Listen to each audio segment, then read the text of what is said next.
Hello, this is Matt on the Moon Family Said Dan channel. What is on your screen right now is possibly Ripple's final legal response in the SEC v. Ripple case.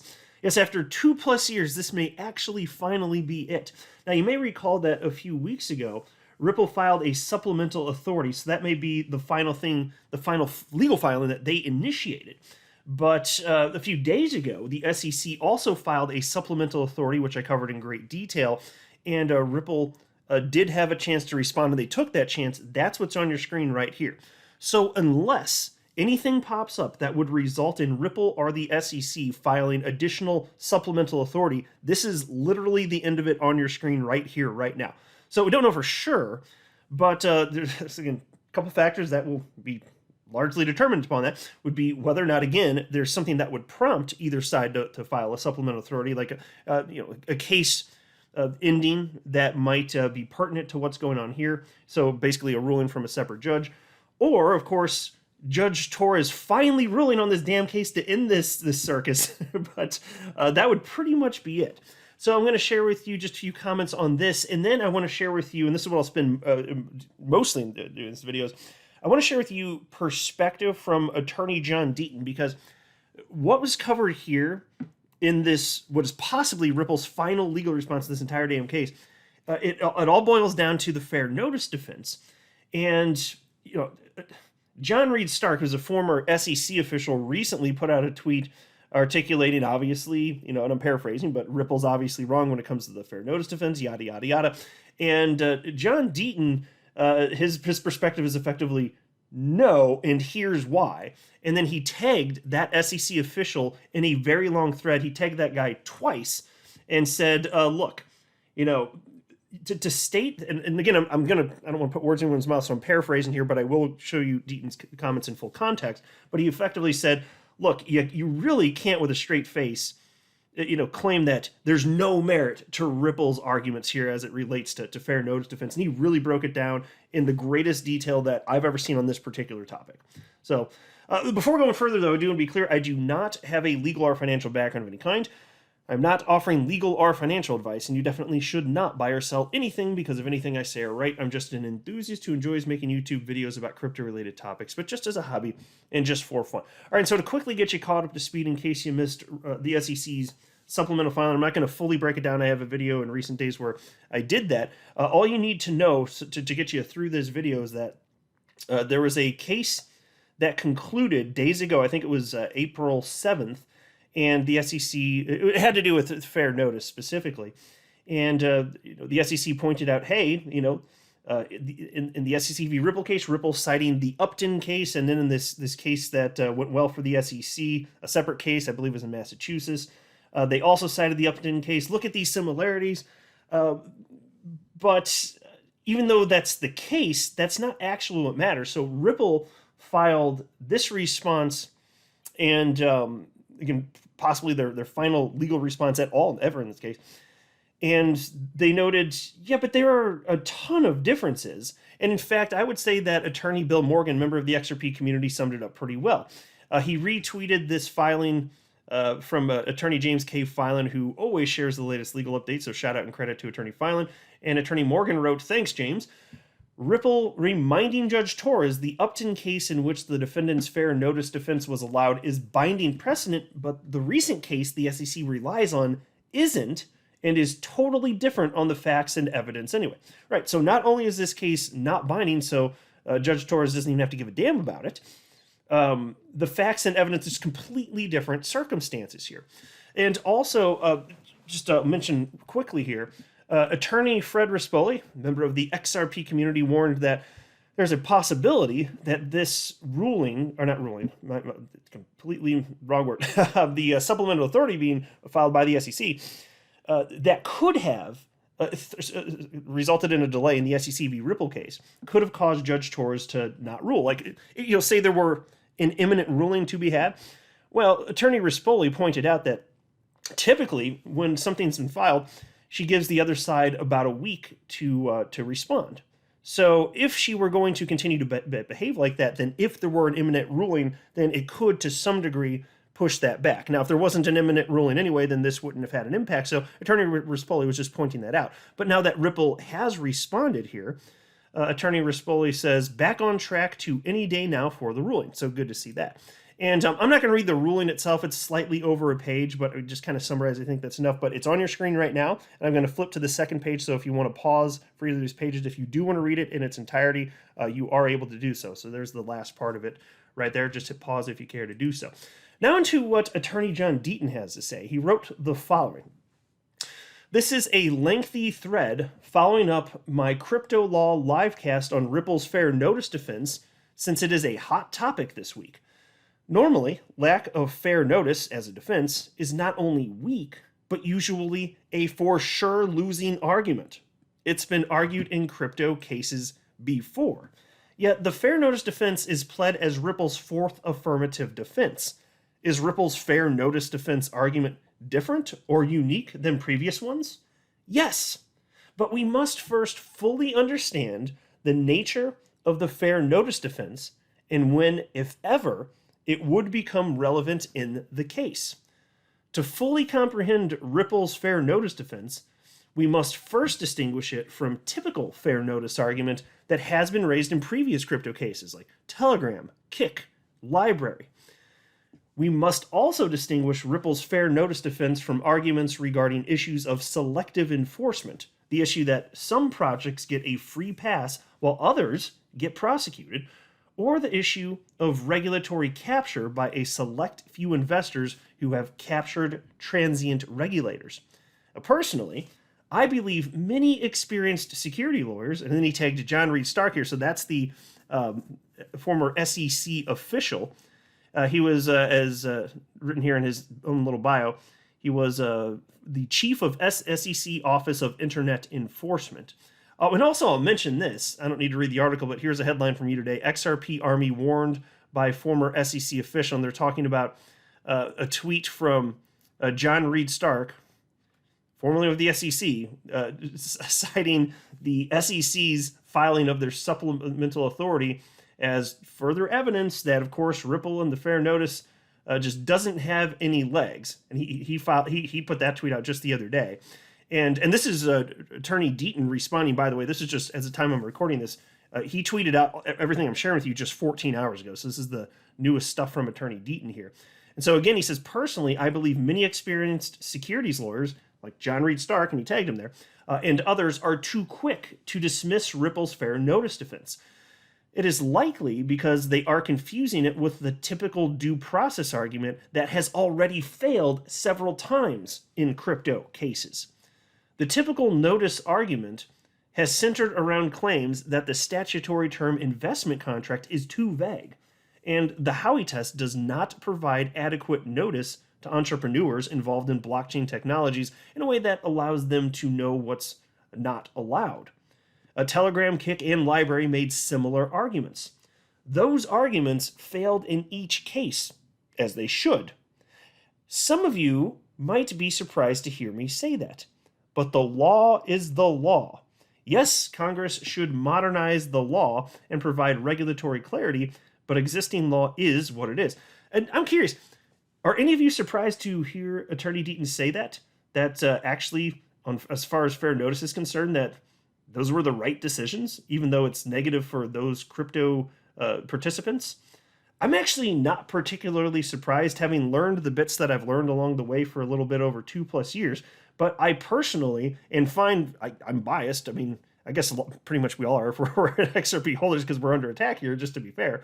So fine, even being biased, I'm still trying to always do my best in life to just be intellectually honest. And it still always struck me as different when it comes to what's happening to in the Ripple case specifically here.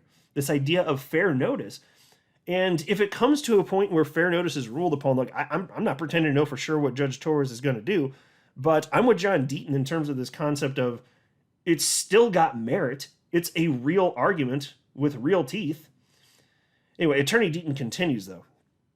The Howey test is flexible. Howey actually needs, quote, the test embodies a flexible rather than a static principle, one that is capable of adaptation to meet the countless and variable schemes devised by those who seek the use of the money of others on the promise of profits. End quote. Therefore, arguing that the term investment contract in the statute and the Howey test itself are too vague to be applied to blockchain technologies is a losing argument. But that's not what Ripple is arguing relative to its fair notice defense argument. Not even close. And so again, it is true that Howey's supposed to be flexible to some degree. Now, I think that Howey's been stretched beyond recognition. I think most of us probably agree on that, right? But that's not so. If that were the argument, you could see how that wouldn't be good for Ripple. And you have seen those types of arguments in previous crypto cases, and that's why they've lost. But that Attorney Deaton's pointing out here, that is not what Ripple is arguing. It's way different than that. So check this out, because John Deaton does the most thorough job I've seen ever in breaking down exactly why this is the case. And so he wrote the following. Ripple's fair notice defense is specific to XRP and the specific facts of how United States agencies, especially the SEC, treated XRP. I believe Ripple's fair notice defense has teeth, and there's a real chance Judge Torres rules the fair notice defense is an issue for a jury to decide, if the judge finds any sales violated the law. In other words, Judge Torres does not even consider the fair notice defense unless she rules Ripple offered/sold XRP as a security. If she decides Ripple did not offer and or sell XRP as a security at any time, past or present, she doesn't even get to the fair notice defense issue, and Ripple wins outright. So let's pause to note, that's why I've been reiterating many times along the last couple of years, once I learned this to be true, that if we get to the point where Judge Torres is ruling on fair notice defense, something done went wrong for Ripple, and that ain't good. And potentially not good for XRP holders, depending on exactly how we got there. Now, not that I think it's going to be necessarily bad for XRP holders. It could specifically just be bad for Ripple, because even if the judge finds that Ripple sold any XRP as a unregistered securities action, that doesn't mean that she'd necessarily find that secondary market transactions would also outright be illegal. In fact, I find that rather improbable. So for XRP holders, it's probably going to be just fine either way. I'm very optimistic on that, but we'll see what ultimately happens. Anyway, Deaton continues. Now that we understand when or how the fair notice defense becomes relevant, we need to understand why Ripple's argument is different from earlier cases. That's because the facts surrounding XRP are quite different than other cases. Here's a few examples of why Ripple's fair notice defense has teeth. First, before getting into specific relevant facts, you must keep in mind that XRP was openly traded in the United States for almost 8 years before the suit. And, as you will learn, XRP was well known to all the US government agencies, including the SEC, from the very beginning. In 2013, Chris Larson met with the SEC, Federal Reserve, FinCEN, Treasury, and Department of Justice and gave a presentation on XRP. The SEC was present and didn't warn, hey Chris, you just described a security. You better not give away or sell any XRP. The next year, in 2014, the US GAO highlighted XRP as a virtual currency utilized in a decentralized payment platform called Ripple. And by the way, that's a quote.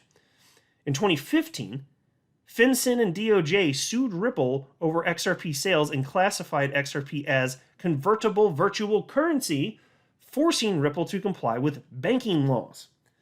Clearly, since FinCEN and the DOJ were at the 2013 XRP presentation, they were watching closely. FinCEN shared the info with the SEC via an information sharing agreement that was in place. The SEC didn't jump in and say, hey, wait, these sales also violate securities laws. In fact, when you read the FinCEN settlement agreement, it directs Ripple to only register sales with FinCEN and provide and pay for an auditor approved by the DOJ, and each year provide transparency of every sale or transfer of XRP. Are you starting to get the picture here? Yes, Attorney Deaton, I definitely, definitely am getting the picture here. And it's pretty insane, isn't it?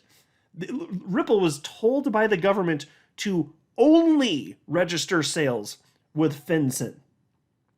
Only.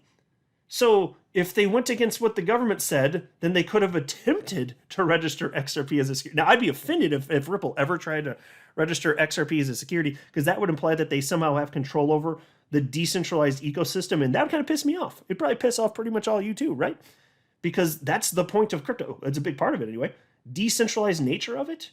Ripple has no damn right to try and register a decentralized ecosystem on the whole, and they wouldn't do that ever. But you get my point, right? And so the idea here that they were told by the government to only register with FinCEN, and then when they only do that, then another part of the government slaps them. What in the ever-loving hell is that? What in the ever-loving hell? This does not make sense. This is why it's burning my biscuits, son. Attorney Deaton continues. In 2017 through 2019, the SEC filed dozens of crypto cases. XRP. Where's the hard sometimes? XRP was either the second largest crypto asset or the third largest crypto asset during all these prosecutions. In 2018, Hinman's speech declared ETH not a security, even if its ICO was, because the network was sufficiently decentralized. Therefore, any network equal or slightly more decentralized than Ethereum doesn't have to register. Listen to the lawyers who helped get ETH a pass say it. When you consider Hinman's speech, could Ripple convince a jury that it believed the XRP ledger was as equally decentralized as ETH? Plus, no case versus Ripple was initiated during all those prosecutions. Not even a cease and desist letter was sent telling them to stop selling XRP. In fact, up until April 1st, 2019, SEC enforcement lawyers and staff were allowed to own and trade XRP. In January 2019, Coinbase met with the SEC regarding XRP. Coinbase informed the SEC that it determined that XRP was not a security and was planning to list XRP in February 2019. Coinbase wanted to IPO. It wanted to make sure the SEC didn't view XRP differently. The SEC did not deter Coinbase, and XRP was listed. Immediately, Coinbase publicized XRP's utility and to send money cross-border. XRP was used as a utility/exchange token, just as the UK's FCA describes. And by the way, for those of you that care to look, I made it close to as full screen as possible. And this is the ad that Attorney Deaton's talking about. You see XRP is listed at the bottom here. Fast and free for all Coinbase users, yada, yada, yada, XRP. Well, why do you think they were doing that? They felt like they had the green light from the SEC, effectively. Deaton continues. Also in 2019, SEC published a digital asset framework which said Howey is unlikely to meet if the network is fully functional and, quote, it can immediately be used to make payments in a wide variety of contexts or acts as a substitute for real or fiat currency, end quote. Sounds like XRP. Yeah, doesn't that sound like XRP? So if it's functionally useful and it's not being used for purposes of investment, what do you think? And Hester Peirce, one of the SEC commissioners, has brought up that exact point. And I don't remember the exact quote, but it was something along the lines of if there's something that's being used to facilitate transactions or has utility effectively, then that doesn't sound like a security to her. And I've shared that quote. I just can't remember it verbatim off right off the top of my head here. But that's a commissioner in the SEC. That's what Ripple has been doing. And then he says, Attorney Deaton continues, says, after Coinbase listed XRP in February 2019, MoneyGram filed a notice with the SEC and read what it said. Quote, this agreement will enable MoneyGram to utilize Ripple's XRapid product, XRP, in foreign exchange settlement as part of the MoneyGram's cross-border payment process, end quote. And for those of you that are newer to the XRP community, XRapid was rebranded to on-demand liquidity, so it's the same technology quite literally. And then Attorney Deaton continues, if XRP was itself an illegal security, the way the SEC now claims, why would the SEC allow this MoneyGram partnership 18 months before Clayton dropped the lawsuit on his last full day at the SEC and the very next day after meeting with Gary Gensler? According to the SEC's absurd theory, the XRP that MoneyGram sold through exchanges like Coinbase to the public were also investment contracts with Ripple, even if the purchaser never heard a company called Ripple that sold software to banks. In June 2019, MoneyGram told the SEC, sorry, I'm getting a spam phone call. I just need to put this damn thing in airplane mode when I'm recording. According to the SEC's absurd theory, the XRP that MoneyGram sold through exchanges like Coinbase to the public were also investment contracts with Ripple, even if the purchaser never heard a company called Ripple that sold software to banks. In June 2019, MoneyGram told the SEC it was acquiring and selling XRP, and it wasn't an issue. In fact, we learned the SEC instructed MoneyGram how to report XRP on the books as a contra expense. And then you're in the 76 years since Howey, there's no case where contra expense equals a security. So folks, think about this. Not only did the SEC approve the MoneyGram deal with Ripple, because they vetted that. They're like, yeah, okay, go ahead, you're fine. Not only did they do that, which is bad enough, frankly, considering that they ended up suing Ripple later, claiming that XRP is a security, they were telling MoneyGram how to report XRP on the books. Did they say, here's how you report the illegal securities transaction on your box? Did they say that? Little asshat pricks? No, they did not. They just said, here's how you do it. Here's the proper way to report this thing. Obviously, this is just, it's so two-faced. And that's why I've always said, anybody who is unbiased, you just come in with an open mind, even if you know nothing about crypto, here are the facts, you're going to end up on the side of the XRP community recognizing, oh, wow, these are absolutely terrible humans, and we wish they didn't exist. You'd be right there with us, even if you didn't, even if you weren't a part of crypto prior to that. And then Attorney Deaton says, Coinbase and MoneyGram's use of XRP wasn't the only event in 2019. FSOC's 2019 annual report highlighted XRP along with Bitcoin, ETH, and Litecoin. Look who signed it. The report said Bitcoin, ETH, XRP, and Litecoin grew in market share significantly. It didn't mention securities. And I'm not going to read every name on this thing, but Jay Clayton signed it. It's worth knowing. And then Deaton says, Hinman's speech was June 14th, 2018. As you know, he didn't mention XRP in his speech, only gave Bitcoin and ETH a free pass. We don't know about the drafts or emails. But there's a Howey XRP memo written by SEC enforcement lawyers dated the day before, on June 13th, 2018. And folks, that's always been highly suspicious to me. So there's a memo about XRP specifically. So SEC officials concluded something, and then the very next day there's this ETH free pass speech from Bill Hinman. That's never sat well with me. So was there ever a chance that XRP was going to be a part of this or that? And then, Joe Lubin, apparently he had a copy of the speech before. He's like, I only got to read a few pages. He said something along those lines. And he's like, was there anything about XRP in there? And then somebody said, no, there's nothing about XRP in there. And he goes, oh, that's odd. So was he being sarcastic or not? I mean, probably sarcastic. He knew something, though. Come on. Ugh. Put the pieces together. It's not that. Something is weird about that. And then Attorney Deaton says, we haven't read it because Judge Netburn said it was privileged. Judge Netburn informed us, however, that no recommendation was made at the conclusion of the XRP memo.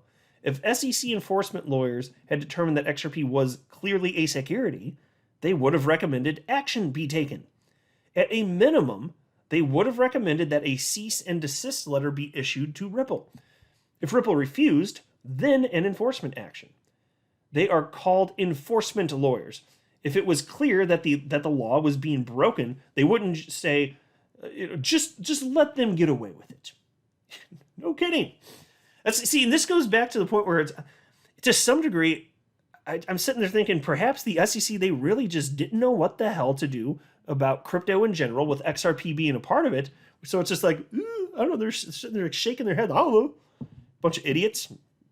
And then they want to come back after they decide that they want to sue the entire space into oblivion, like, you're a security and you're a security and you're a security, except for none of it makes any damn sense, and they're just out to harm everybody. Then Attorney Deaton says, also consider on January 1st, 2020, Ballard Inc., a market participant, filed an ethics disclosure with the SEC that said when it comes to crypto, don't worry because Ballard will only deal with the three crypto assets generally accepted in the market as non-securities. Bitcoin, ETH, and, drumroll, XRP. How about that? Now also consider that in October 2020, less than 60 days before Ripple was sued, the SEC informed the public, the people it supposedly protects, that the SEC had never determined XRP to be a security. Let's not forget that Brad Garlinghouse, David Schwartz, met with the SEC in August/September of 2018 with Clayton and Hinman. Garlinghouse spoke up and out and said, quote, Ripple is living in purgatory because of the lack of regulatory clarity regarding XRP, end quote.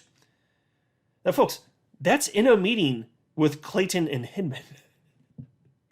We're living in purgatory. Where was the comment? XRP is a security. And so Attorney Deaton points it out. He says, this meeting was several months after the June 13th, 2018 XRP memo and the Hinman speech giving Bitcoin and ETH clarity by declaring a regulatory free pass for the two top tokens. Hinman and Clayton did not reply to the Ripple CEO by saying, XRP is a security, that's why. Had the memo found XRP clearly a security, they could have handed it to the CEO and CTO of Ripple and said, here, read this. But they didn't. Instead, Clayton said, okay, just keep talking to the staff about it at future meetings. Or words to that effect. I won't even get into the conflicts. So say what you want about it, but to claim Ripple's fair notice defense is totally without merit, like John Reed Stark and others, requires one to ignore both the facts and the law. You can argue that it won't ultimately prevail, but it's not meritless. Now, that's an incredible thread. Exactly. So again, to condense it all down, there is this idea, and fair enough, that Howey is supposed to be adaptable. And I do mean fair enough.